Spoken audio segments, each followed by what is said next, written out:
My college sweetheart dumped me. She said I didn't have a heart, that I simply didn't love her. She cried as she accused me of being born emotionally deficient, claiming I would never understand what it felt like to love someone. I nodded and admitted she was right. After all, a psychiatrist had diagnosed me with exactly that years ago. Later, while I was drinking at a bar to process the event, a woman in a high-end tailored suit sat down next to me, wine glass in hand. I hear you were born without feelings. Her fingertips grazed my wrist. Want me to teach you how to date? We can start with kissing.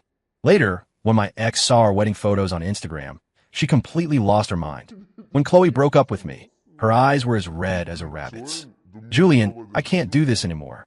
Her fingers gripped her coffee cup so hard her knuckles turned white. 5 years. 5 whole years, and you've never once said you love me. I nodded. Okay. When I had a fever of 102, the medicine you dropped off had the receipt tucked underneath it. You circled the amount in red pen. Splitting finances is fair, I said. She started sobbing, her shoulders shaking violently. Julian, you literally have no feelings, do you? You're missing something fundamental, aren't you? I thought about it. When I was 12, the shrink had said exactly that. Emotional detachment disorder, congenital, incurable. But the doctor also said it wouldn't affect daily life, only intimate relationships. I had told Chloe this honestly back then. At the time, she hugged me and said it didn't matter, that she had enough love for both of us. Evidently, it wasn't enough. I can't take it. Chloe wiped her face, grabbed her bag, and stood up. I want a boyfriend who loves me, who aches for me, who is happy because I'm happy and sad because I'm sad. Not a human logic processor. I looked at her. So, you've decided to terminate this relationship? Yes. All right, I nodded. I'll compile a spreadsheet of our shared expenses from the last 5 years and email it to you tonight. As for gifts, I'll reimburse you for what you gave me. You don't need to return what I gave you. Chloe stared at me for 10 seconds. Then she picked up her ice-cold Americano and splashed it right in my face. Julian Thorne, her voice trembled. You are truly the worst human being I have ever met. Coffee dripped down my chin. I pulled out a napkin and wiped my face. Do you need me to cover the cleaning fee? Chloe smashed the cup on the floor and stormed out. The bar lights were dim. I ordered my 4th whiskey. Alcohol didn't do much for me. I didn't get drunk. My reaction time just slowed down. But the doctor said people should drink at times like this. It was a social ritual. In the booth next to me, a couple was making out. I looked away. My phone lit up. Chloe had sent a long text. The gist was that she had been too impulsive earlier, asked if I was okay, said she actually still loved me, but was just tired, and if I could just change a little bit. I replied, no need. Let's make the breakup clean. Since you said what you said, I don't want to waste your time anymore. Then I blocked her. Clean. When the 5th drink arrived, someone sat on the bar stool next to me. It was a woman. Black blazer, matching trousers, hair pinned back revealing a very pale neck. She didn't look at the menu, just told the bartender, same as him. Then she turned her face to look at me. Julian Thorne? She asked. I nodded. Elena Vance. She extended a hand. I shook it. Her hand was cold. Do we know each other? I asked. We do now. Elena took her drink and took a sip. Heard you just got dumped. News travels fast. Chloe posted a story on Instagram, crying about how she wasted 5 years of her youth on a dog, complete with screenshots of her chat logs. Elena turned her phone to show me. Someone in the comments dug up your LinkedIn headshot. I glanced at it. It was my ID badge photo, low resolution, but recognizable. Are you her friend? I asked. No. Elena set her phone down. I'm your next girlfriend. I paused. I don't plan on starting a new relationship. I didn't ask for your opinion. Elena turned her body, her knee lightly brushing my leg. Heard you have an emotional processing disorder. Yes. What did the doctor say? Congenital, incurable, advised to avoid deep, intimate relationships. Elena Logid. Her eyes curved when she smiled, but there was no warmth in them. Quack doctor, she said. Emotions aren't a disease. They don't need curing. You just haven't learned them. Learned? Like learning math, learning to drive, learning to cook. Elena swirled her glass. What you lack is a methodology and practical guidance. I looked at her. I can teach you, she said. Starting from the basics. What? Because you're my type.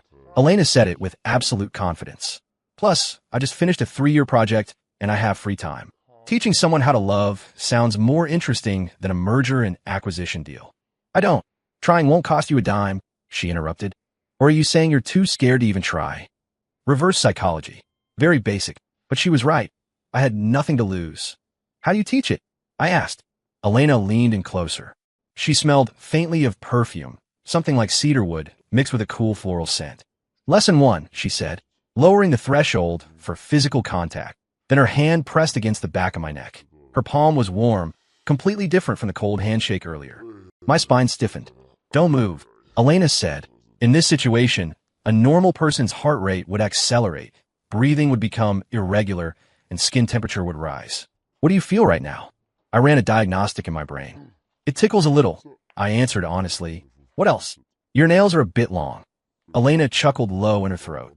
Her fingers applied slight pressure, squeezing my neck. How about now? Still ticklish. She withdrew her hand and took a sip of her drink. Looks like a war of attrition, she said. Where do you live? I'll drive you home. I can get myself. Part of the curriculum. Elena was already standing up, grabbing her blazer, simulating the post-date drop-off. Let's go. I called a designated driver service via an app because both Elena and I had been drinking. She only had half a glass, but she said good citizens shouldn't drink and drive. In the car, she gave a driver an address. It was my apartment complex. How do you know where I live? I asked. Chloe's Instagram had a photo of you two picking up takeout. The building in the background is very distinctive. Elena leaned back against the seat, eyes closed. The Aurelia, Tower 3 penthouse. Correct. MMH. She didn't say anything else. The driver, a middle-aged man, kept glancing at us in the rearview mirror. When we arrived at the entrance, Elena opened her eyes, scanned the code to pay, and naturally followed me out of the car. You should go back, I said. Walking you to the lobby, she walked beside me. Also proper etiquette. We were the only two people in the elevator. The mirrored walls reflected her profile. She was looking down at her phone, the screen's glow illuminating her face. Her eyelashes cast shadows, making her cold features look a bit softer. We're here, I said. The elevator doors opened. I walked out and took out my keys. Elena followed. Thanks. Good night. I stood at the door, not opening it. She tilted her head. Not going to invite me in? It's late. It's only 11. Elena glanced at her watch. Besides, lesson 2 starts now. What is it? The game of invitation and refusal. She took a step forward. I instinctively stepped back, my shoulder hitting the door. In a normal pursuit dynamic, one party attempts to enter the other's private space. You can refuse, but you need to consider the cost of refusal and the other person's feelings. I looked at her. So what should I do now? Simulate it, Elena said. For example, I say I'm thirsty and want to come in for a glass of water. How do you respond? I thought for a few seconds.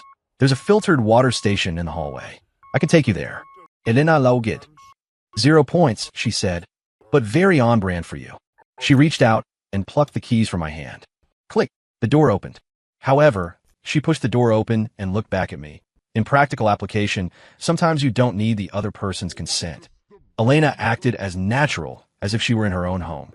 She kicked off her heels, walked barefoot on the hardwood, and went to the kitchen to get water. I stood in the entryway, watching her back. Your place is pretty clean. Her voice came from the kitchen. Like a model unit. I closed the door. Sit, I said. Elena came out with 2 glasses of water, handed me one, and sat on the sofa. She looked around, her gaze sweeping over the empty TV wall, the coffee table devoid of any decor, and the wall-to-wall bookshelf. The bookshelf was filled entirely with technical manuals and professional literature. What do you do at home normally? She asked. Read, process work, exercise. No movies. Rarely. Music. When necessary. Friends. No close friends, I said. Colleague relationships are kept strictly within professional boundaries. Elena nodded and drank some water. Then she patted the sofa beside her. Comisit. I walked over and sat down, leaving at least 2 people's worth of distance between us. Elena glanced at the gap. Lesson 3, she said. Gradual reduction of safe distance. She scooted over. Her leg pressed against mine. I instinctively wanted to move away, but she pinned my knee down with her hand. Don't move, she said. Feel it. Feel what? Body temperature, texture, pressure. Elena's hand remained on my knee. And your current emotional index. I don't have emotions. Then physiological reactions. Her hand moved up slightly. Change in heart rate, muscle tension, any impulse to push me away or pull me closer. I assessed myself. Heart rate normal. Muscles are indeed a bit tight, possibly due to lack of habit. No impulse to push away or pull close. Honest. Elena withdrew her hand, but her leg stayed pressed against mine. At least you don't lie. She leaned back into the sofa, looking up at the ceiling. Do you know what a normal person would be doing right now? What? They'd be nervous, overthinking, guessing the other person's intentions, weighing whether to advance or retreat. But you skipped the entire psychological drama and went straight to objective feedback. That's actually kind of interesting. Elena turned her face to look at me. Is that a compliment? It's an observation. She stood up. Where's the bathroom? I want to wash my face. I pointed the way. Elena walked into the bathroom and closed the door. The sound of running water followed. I sat on the sofa, looking at the spot on my knee where she had pressed. No tactile sensation remained, but the memory was clear. 5 minutes later, she walked out. Water droplets clung to her face, and strands of wet hair stuck to her temples. She grabbed a tissue to wipe her face, then asked naturally, "Got any pajamas? Lend me a set." I paused. "You're staying over?" "Too late. Too lazy to go back," Elena said. "Besides, lesson 4 is sharing private space. Staying over is the highest level of practice. This doesn't align with the syllabus?" She raised an eyebrow. "I'm the teacher. I make the rules." I went to the bedroom and grabbed a clean t-shirt and sweatpants for her. She took them, inspecting them. "No underwear." "Never mind." She turned back toward the bathroom. "Next time, keep some in stock." The bathroom door closed again. I stood in the living room, listening to the water, and for the first time felt that my apartment was a little too quiet. When Elena came out wearing my t-shirt, the hem hung down to her mid-thighs. The sleeves were too long, rolled up twice. The sweatpants were obviously loose at the waist. She held them up with one hand while drying her hair with the other. "Hair dryer?" she asked. I got it for her. She stood in the bathroom doorway, drying her hair, the noise buzzing in the air. I sat on the sofa, opened my laptop, and started organizing the shared expense spreadsheet for Chloe. The dryer stopped. Elena walked over, sat next to me, and leaned in to look at the screen. "You're actually doing the accounting. Necessary post-breakup procedure. She won't take your money. Whether she takes it is her choice. Giving it is my responsibility." I typed on the keyboard. Elena watched me for a moment. Then she reached out and snapped my laptop shut. "Lesson 5, she said. Switching focus." "What?" "You should be focused on me right now, not your ex-girlfriend's bill." She slid the computer away onto the coffee table. "Class time. No processing personal business." I looked at her. "How do I calculate tuition?" "We'll see how much you've learned when I'm done teaching." Elena sat cross-legged on the sofa, facing me. "Now let's do an exercise." "What exercise?" "Eye contact," she said. "Look into my eyes. Do not look away." I complied. Her eyes were deep brown, shifting slightly to amber under the lights. The pupils were distinct. I could see my own reflection. 10 seconds, 20 seconds, 30 seconds. She suddenly blinked.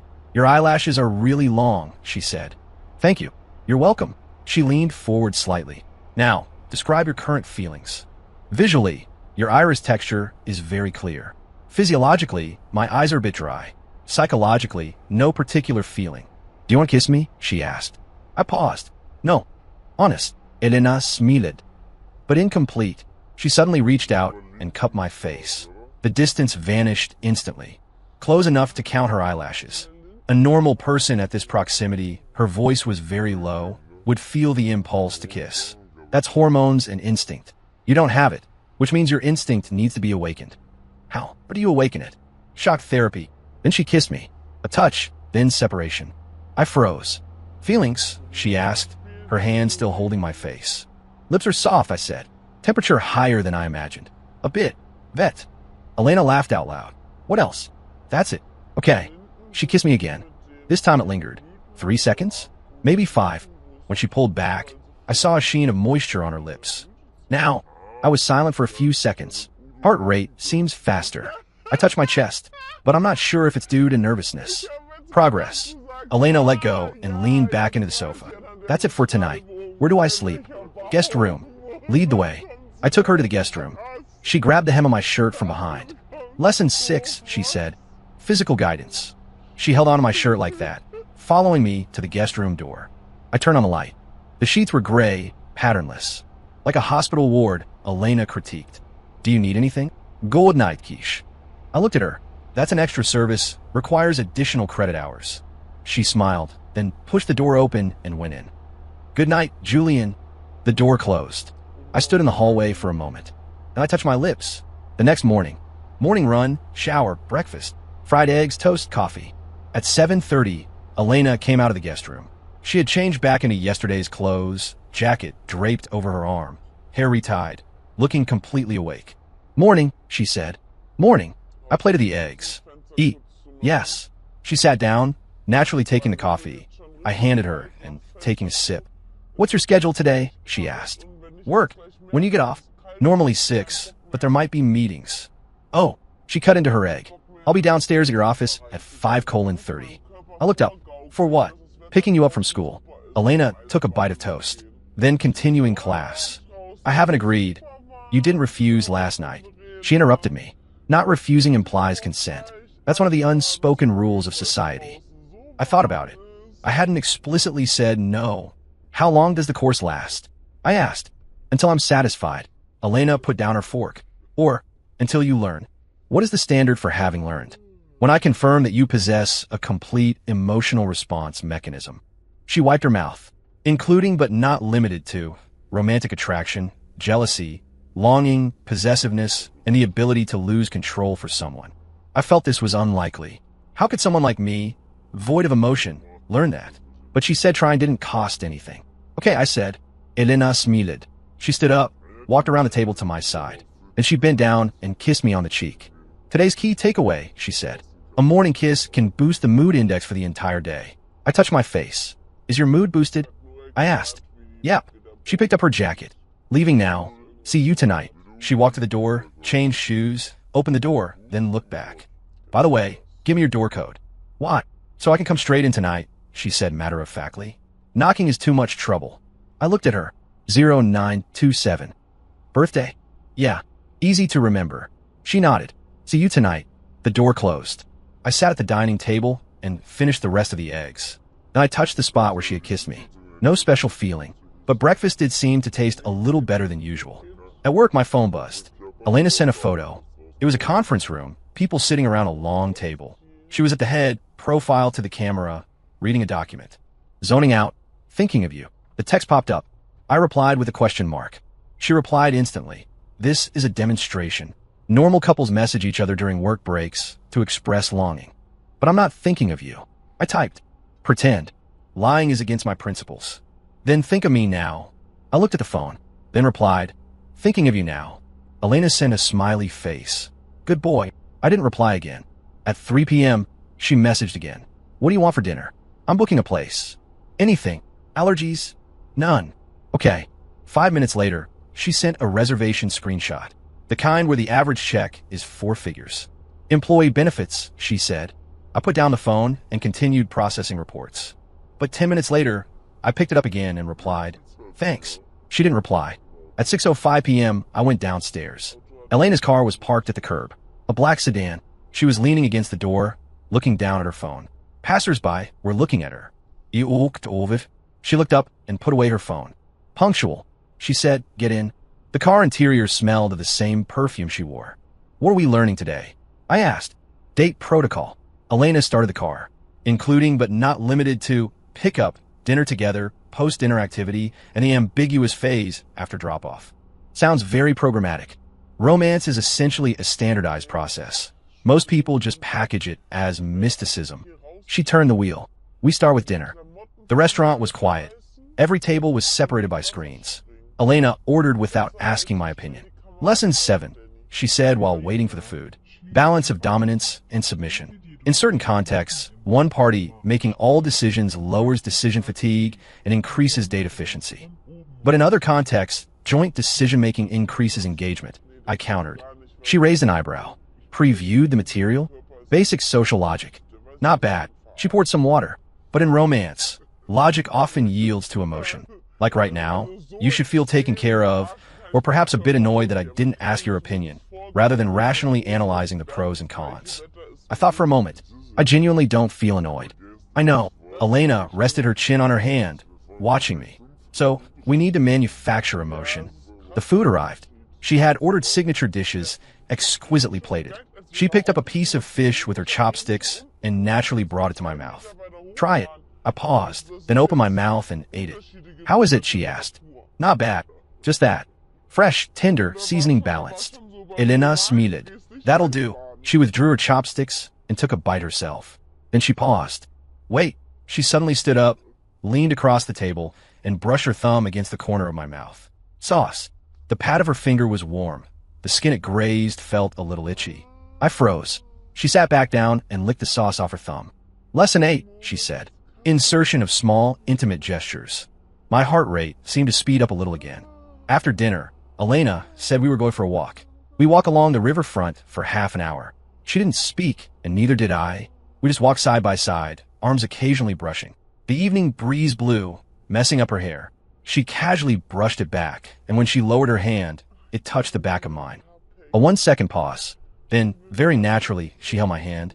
My fingers instinctively curled slightly. Lesson 9. She looked straight ahead, but her grip was tight. Escalation of physical contact. Her hand was smaller than mine. I could feel the lines of her palm, the temperature, and her pulse. What does it feel like? She asked. Warm, I said. What else?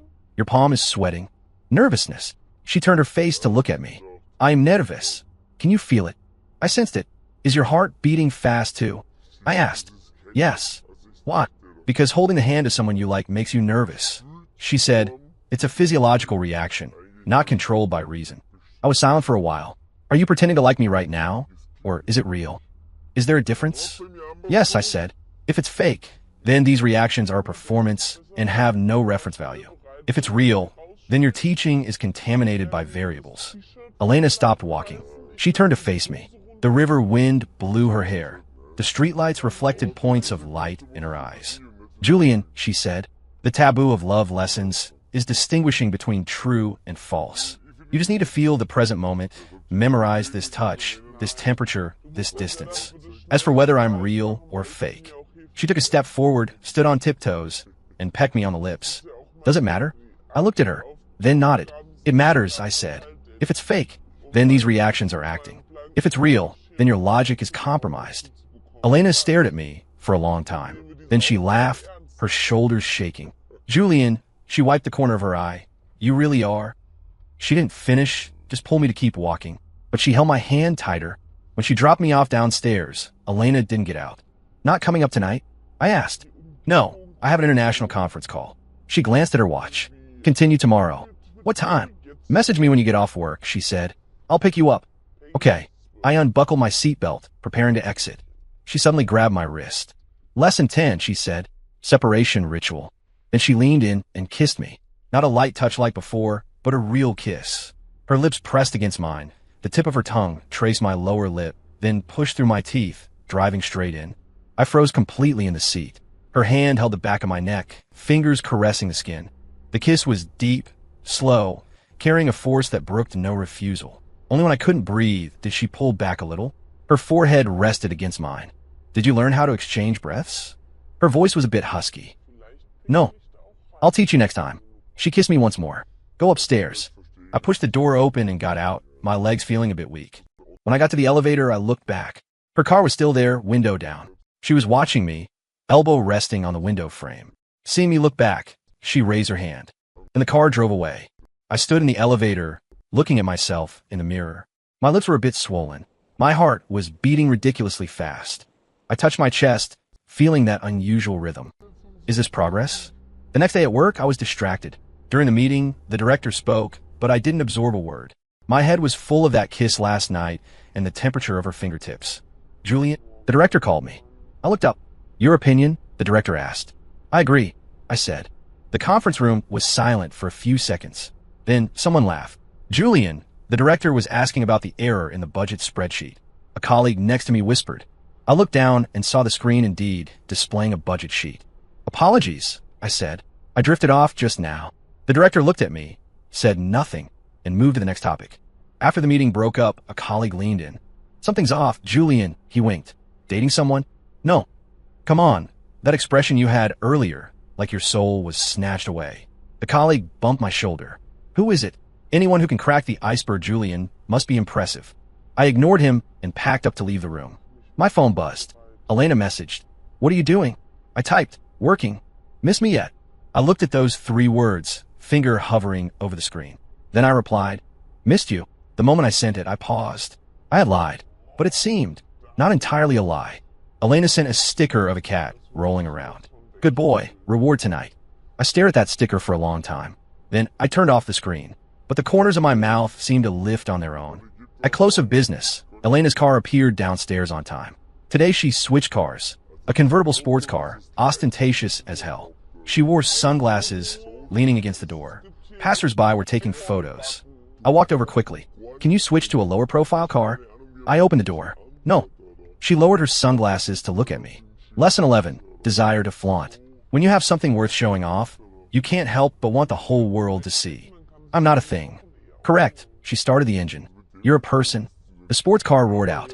I buckled up. Where to? My place, she said. I paused. What for? Class. Elena spun the steering wheel. Lesson 12.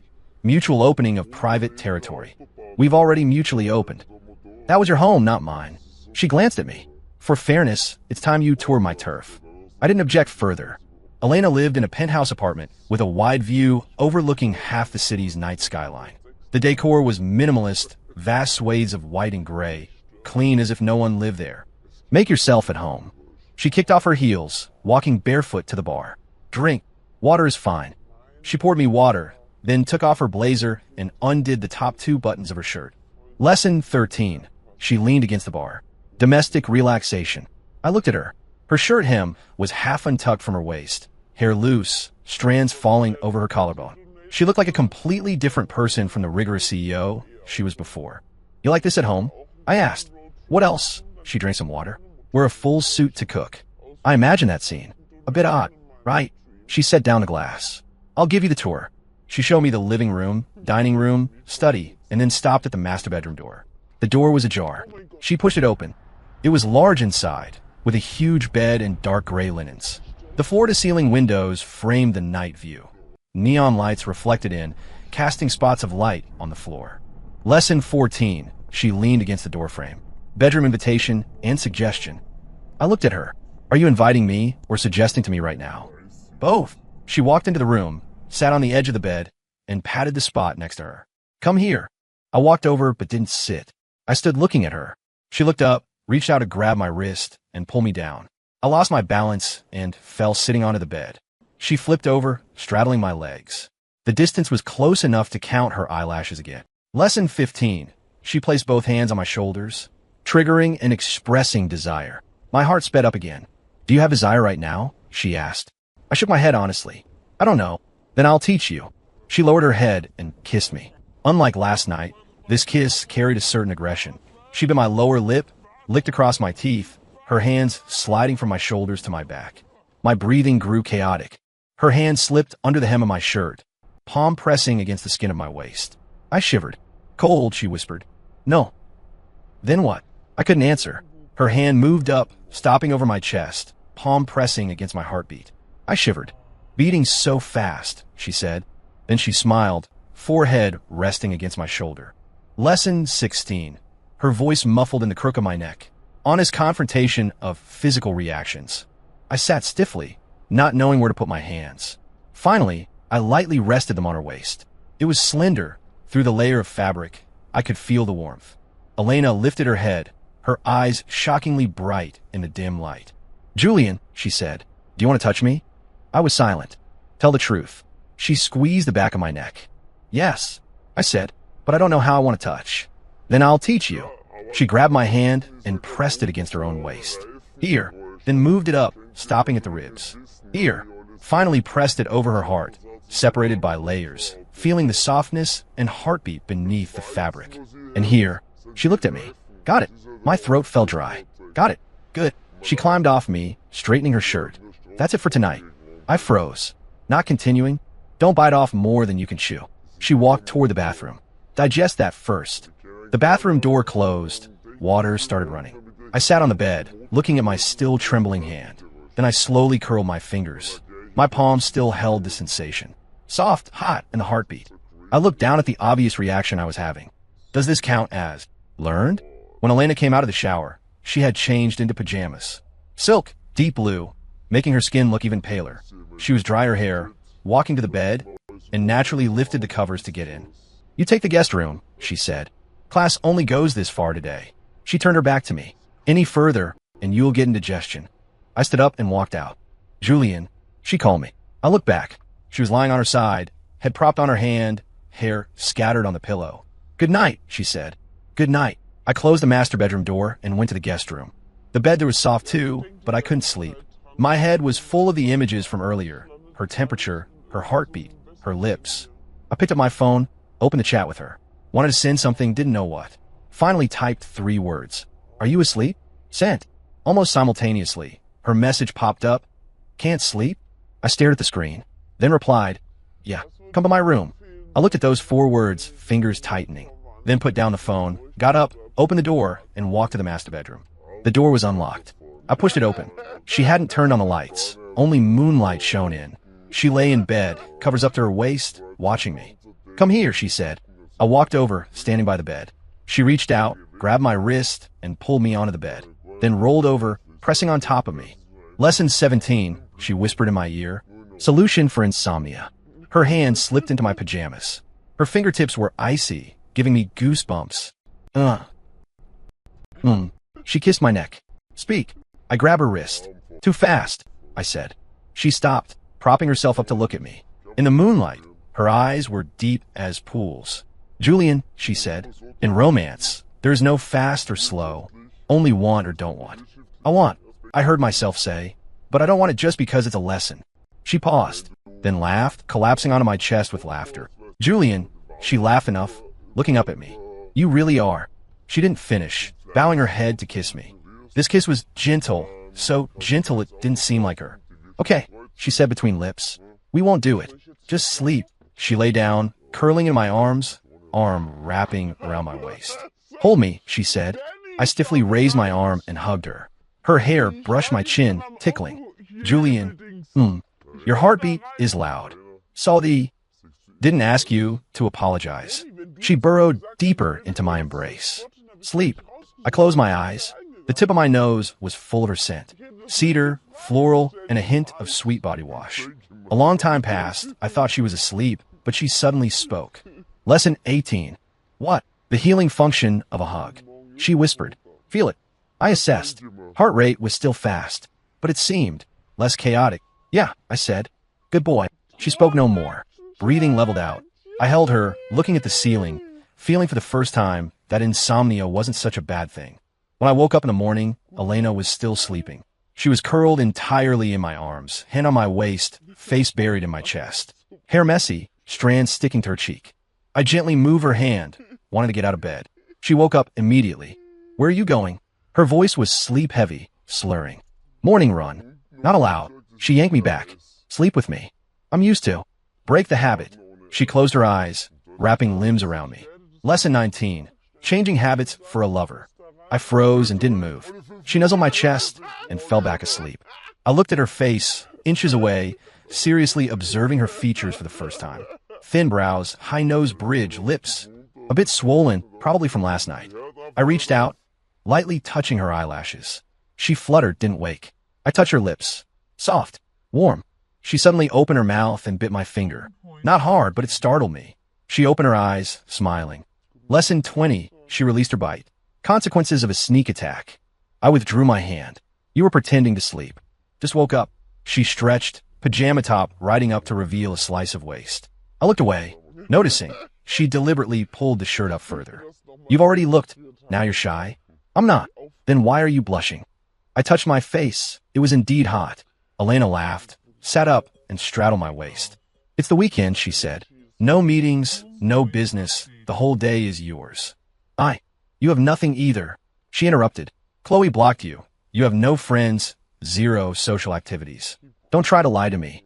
She was right. So, she leaned down, hands braced beside my ears. Today we do an all-day intensive course. On what? Start with morning exercise. She lowered her head to kiss me. I closed my eyes, hands finding her waist. Morning light squeezed through the curtain gap, cutting a gold line on the floor. Dust motes danced in the air. In her breathing, my heart beat. And her mumbled words. Julian, you learned so fast. We didn't leave the house all day. Ordered delivery. Ate, then continued nesting in bed. Watched a movie. Halfway through she got bored and turned it off. Talked. Halfway through she complained I was too rational and stopped talking. In the end, we just held each other. She lay on my lap. I played with her hair. Julian, have you dated before? Besides Chloe? No. First kiss. You. She opened her eyes, tilting her head to look at me. Really? Really? She smiled, leaning up to kiss me. Then I took your virginity too. I paused. This doesn't count as virginity. Why not? She sat up. We slept in the same bed. Didn't go all the way. Counts in my book. She reasoned confidently. To me, sharing a bed is the consummation. I looked at her. Illogical. There's no logic in feelings. She lay back down. Lesson 21. Remember it. I went back to playing with her hair. Elena. Why did you choose me? She was silent for a moment. Because you look teachable. She said, a blank sheet of paper. I can draw whatever I want. Just that. What else? She opened her eyes. Love at first sight. I didn't speak. She rolled over, lying on her stomach across my lap, looking up at me. Julian, what do you hope the reason is? I don't know. Then don't ask. She reached up, poking my cheek. Enjoy the moment. Remember the feeling. That's the core of the course. I held her finger. What happens after the course ends? I asked. She looked at me. Will you leave? She didn't answer, just leaned up and kissed my chin. Lesson 22, she whispered. Don't ask questions that have no answers. I went back to my own place. Showered, ate, read, but couldn't focus. My phone remained silent. At 10 p.m., she messaged, done working? Where are you? My place. I'm coming to find you. Half an hour later, the doorbell rang. I opened it. She stood outside, looking exhausted. Dead tired, she collapsed into my arms. I held her. Did you eat? I asked. No. I'll cook. Don't. She grabbed me. Just let me hold you for a bit. She hung on to me, face buried in the crook of my neck. Julian, yeah. I zoned out during a meeting today, she said. Head was full of you. My heart skipped a beat. Does that count as learning longing? She looked up at me. I nodded. Counts. She smiled, kissing the corner of my mouth. That's good then. On the weekend, Elena said she was taking me somewhere. Where? My parents' house, she said while driving. Family day once a week. I paused. It's not appropriate for me to go. Appropriate. She turned the wheel. You're my teaching result. I need to show them. Elena. What is our relationship? I asked. She glanced at me. You tell me. I don't know. Lovers. She said. I'm pursuing you. You didn't reject me. We've slept in the same bed. Seen each other's most private sides. If not lovers, what is it? I was silent. Julian. Her voice softened. Do you hate this? I shook my head. I don't hate it. Then it's like. She held my hand. Liking is enough. Don't overthink it. Her parents' home was a standalone estate. The garden was full of flowers. An elderly woman was watering them. Grandma, Elena called out. The old woman turned, saw us, and smiled. Nana is back. She put down the watering can and walked over, gaze landing on me. This is Julian Thorne. Elena hooked her arm through mine. My boyfriend. The old lady looked me up and down, then nodded. Good, come in. Inside, it was lively. Elena's parents, brother and sister-in-law, 2 nephews, and a golden retriever.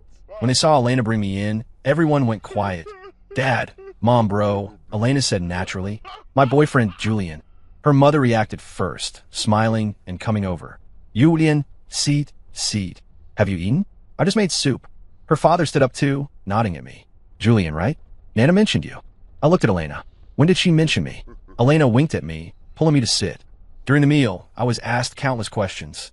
What do I do? How big is my family? How did I meet Elena? When do we plan to marry? Elena blocked everything from me, confidently. Don't scare him. I chased him, took a lot of effort to catch him. Her brother laughed. Even you have days like this. Her sister-in-law put food on my plate.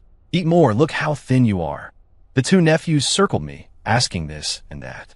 The golden retriever lay at my feet, tail wagging nonstop. I was a bit dazed, but Elena kept holding my hand, her palm warm. When leaving, her mother shoved a thick red envelope into my hand. Take it. First time visiting, a small token. I looked at Elena.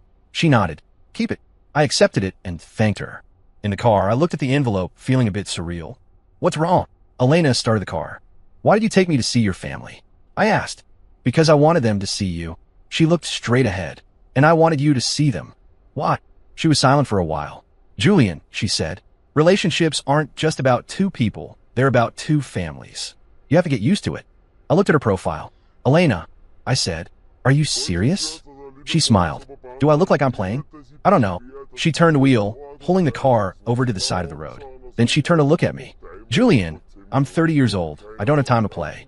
Her voice was soft but very serious. I chose you because you're worth it. I'm teaching you because I want you to learn. I brought you to my family because I want them to know who I chose. She reached out, cupping my face. Do you understand? I nodded. Understood. Good.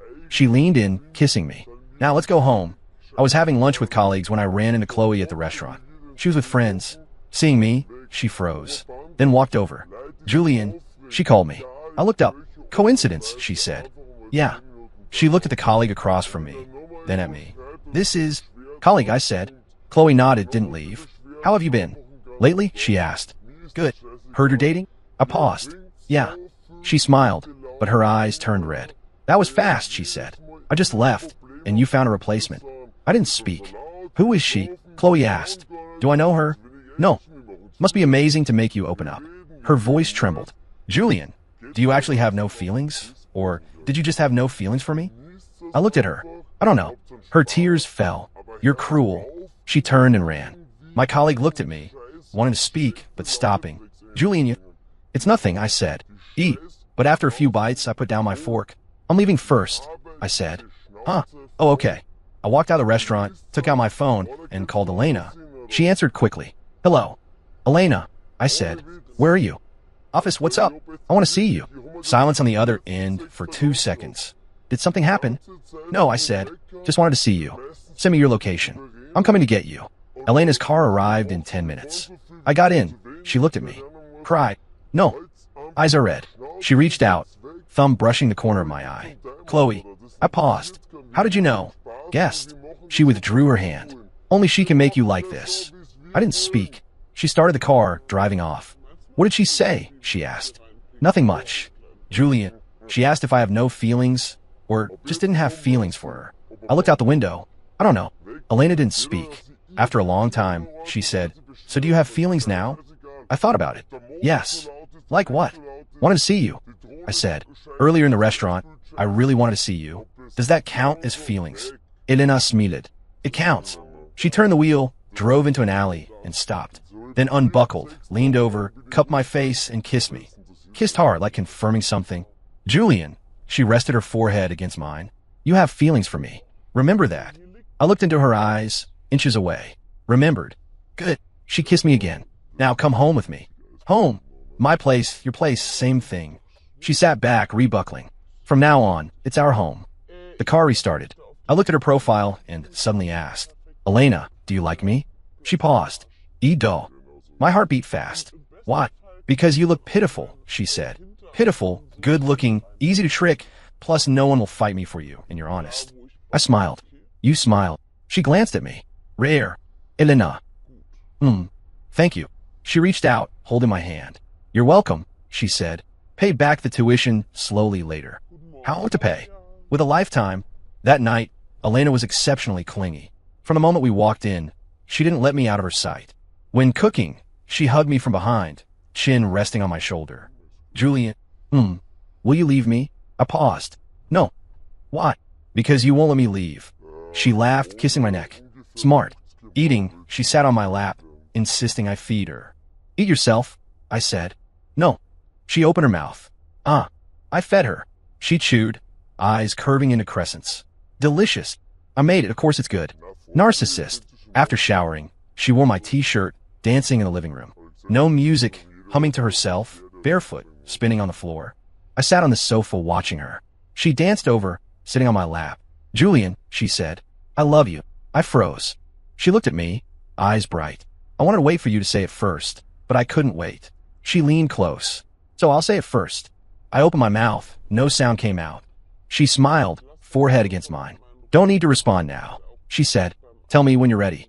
I held her tight. Weekend. Elena said we were going shopping. Buying what? I asked. Clothes. She dragged me into a men's store. For you. I have clothes. Not enough. She picked up a shirt and held it against me. You'll be going out with me often. Need to dress better. I let her manipulate me. Tried on a dozen outfits. She finally chose 5. Charge it. She handed the card to the clerk. I stopped her. I'll get it. No. She pushed my hand away. I'm buying clothes for my boyfriend. It's the natural order of things. The clerk laughed nearby. I had to let go. After clothes, she dragged me to buy rings. This one, she pointed at a pair of rings in the counter. Try it. The clerk took them out. She tried the women's ring first, then put the men's ring on me. Size was perfect. We'll take this, she said. Elena, this is 2. 2 what? She raised her hand, looking at it against the light. It's beautiful. She took my hand, placing it side by side with hers. Two rings, glinting under the lights. Julian, she said, wear this, and you're my man. You can never leave me now. I looked at her profile. You're my woman too. She froze, then laughed out loud. Right, I'm your woman too. She leaned in, kissing me amidst the clerk's surprised gaze. Sealed with a stamp. She said, Chloe sent me a text. Let's meet. One last time. I looked at that text for a long time, then replied, okay. We met at the old coffee shop. When I arrived, she was already there. She had lost a lot of weight, eyes swollen like she'd been crying. Sit, she said. I sat down. You really changed. She looked at me. Your eyes look different. I didn't speak. Does she treat you well? She asked. Yes. You guys. How far along are you? I touched the ring on my ring finger. Chloe saw it, pupils contracting. A ring. Yeah. She smiled, tears falling. So fast. She said, 5 years with us, and you never thought of giving me a ring. Because I never thought about marriage, I said honestly. And now? You do. Yes. Because of her. Yes. Chloe covered her face, shoulders trembling.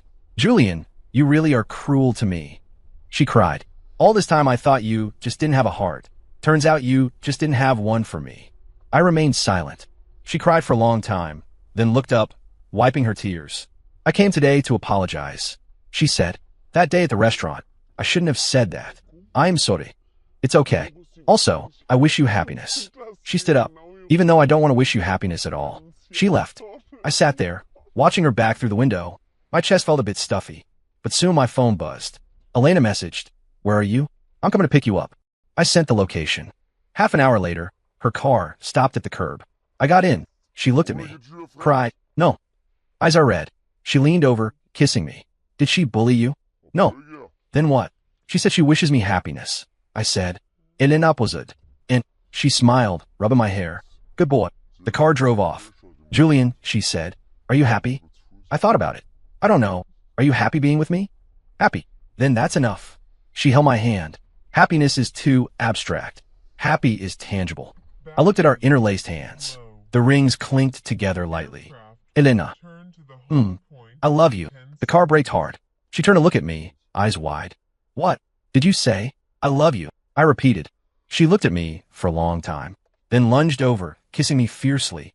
Julian, she said between lips, you've successfully graduated. Story complete.